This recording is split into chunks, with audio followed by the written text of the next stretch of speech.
तो हमने कल चर्चा किया था वैष्णव अपराध के ऊपर कि उसका सॉल्यूशन क्या है।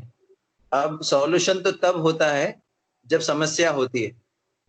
ऐसे बोलते हैं prevention is better than cure.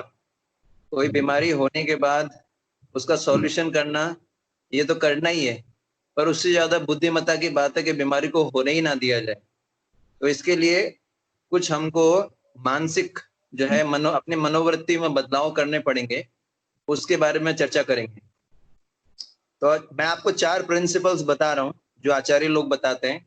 अगर हम 4 प्रिंसिपल्स का पालन करेंगे तो हमारा दृष्टिकोण बदलेगा और हम अपराध से बच पाएंगे। तो पहला प्रिंसिपल है कि हमको सभी भक्तों के अंदर अच्छाई देखने का प्रयास करना चाहिए, अच्छे गुण देखने का प्रयास करना चाहिए। क्योंकि जैसे मैंने बताया था, एक खराब घड़ी जो होती है वो भी दिन में 2 बार सही समय बताती है। तो जो भक्त हैं उनमें निश्चित रूप से गुण है।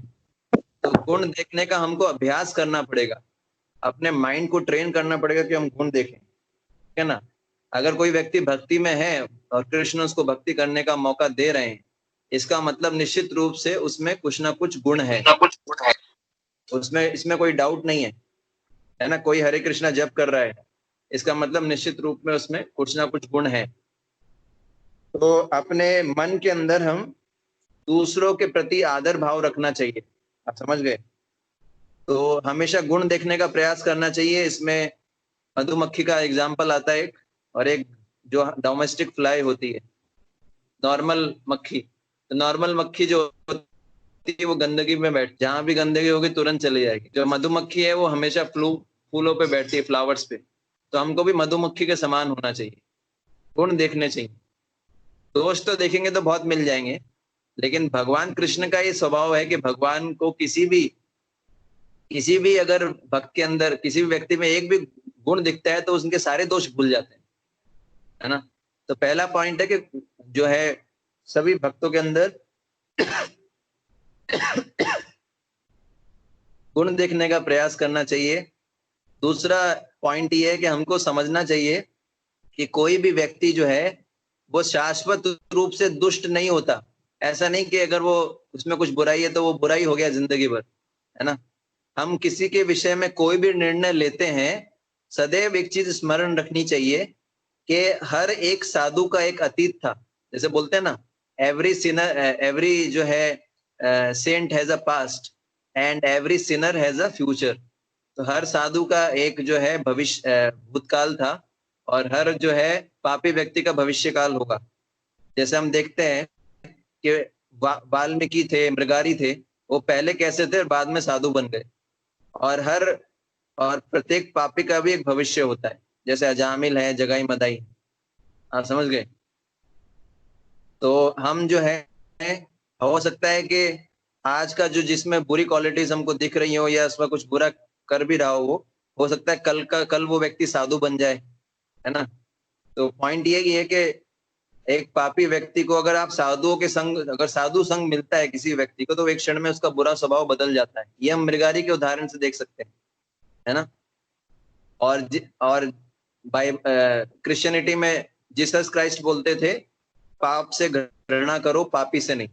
हमको पाप से घृणा करना है, पापी से नहीं। तो ये दूसरा पॉइंट है कि कोई भी व्यक्ति हमेशा जो है दुष्ट नहीं रहेगा। तो हम अपना व्यवहार करते हैं तो उस प्रकार से करना चाहिए। और इसके अलावा बताया गया है कि हमको क्या करना चाहिए, हर परिस्थिति के पीछे कृष्ण का हाथ देखना चाहिए। ईश्वरः परमः कृष्णः सच्चिदानंद विग्रह अनादिरादिर गोविंद सर्व कारण कारणम।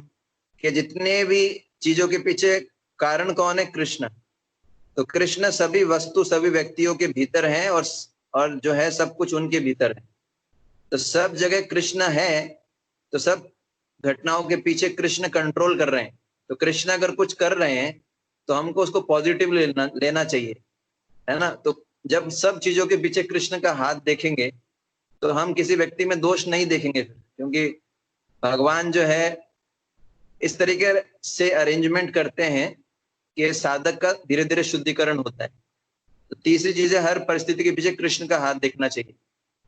चौथा है कि हमको अपनी मनोवृत्ति को बदलने का प्रयास करना चाहिए, नेगेटिव थिंकिंग से पॉजिटिव थिंकिंग की तरफ आना चाहिए। केवल विचारों का परिवर्तन है, सोच का परिवर्तन है। हम कई बार बहुत नकारात्मक सोचते हैं, लेकिन उसको जैसे सकारात्मक सोचना चाहिए, है ना। सकारात्मक सोचने का अगर हम जो है अभ्यास करना पड़ेगा, तो हम देखेंगे कि धरती पर भी हमको स्वर्ग दिखने लगेगा।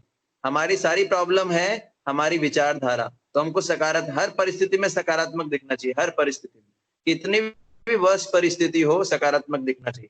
यदि हम सकारात्मक विचारधारा नहीं रखते, तो हमारे शास्त्र अध्ययन करने का, हरे कृष्ण महामंत्र जप करने का, है ना, बहुत अधिक लाभ नहीं मिल पाएगा। तो पॉजिटिव थिंकिंग रखें, हर भक्त के बारे में पॉजिटिव विचारधारा रखें। कुछ भी होता है उसको पॉजिटिव दृष्टि से देखना चाहिए, है ना।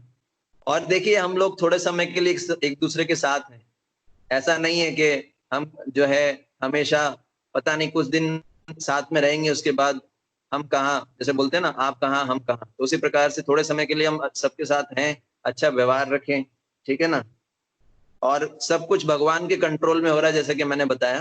तो अगर कुछ हमारे साथ बुरा भी होता है, या कोई हमारी इंसल्ट भी करता है, या कोई बुरा आचरण करता है, तो ध्यान रखिए कि कृष्ण का कुछ प्लान है, आप समझ रहे हैं।